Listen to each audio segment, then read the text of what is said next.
Have you ever made a pie chart and felt like something just doesn't look right? Today, I'll show you a very common mistake people make in Excel using a pie chart where it actually confuses more than it helps. By the end of this tutorial, you will know exactly when not to use a pie chart and what to use instead. So let's start this one. Don't forget to subscribe now and press the bell icon for more videos. So here you can see that I have various products and their sales amount.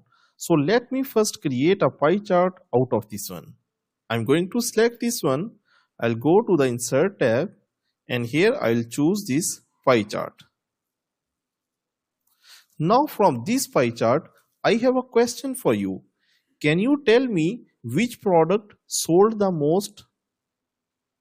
No, because it is very difficult to understand. Now let me create another chart from this one. I'm going to delete this one.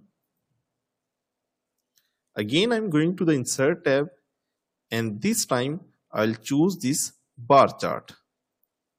So now you can easily tell that the product A sold most than the rest of the products. Now the answer is clear. This is why chart choice matters a lot. There are so many scenarios where we should not use the pie chart.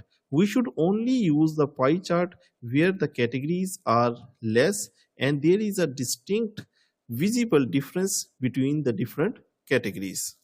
So remember, a good chart doesn't just look nice, it tells the story clearly.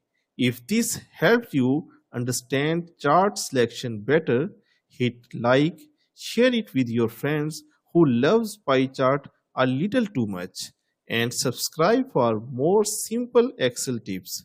See you in the next one.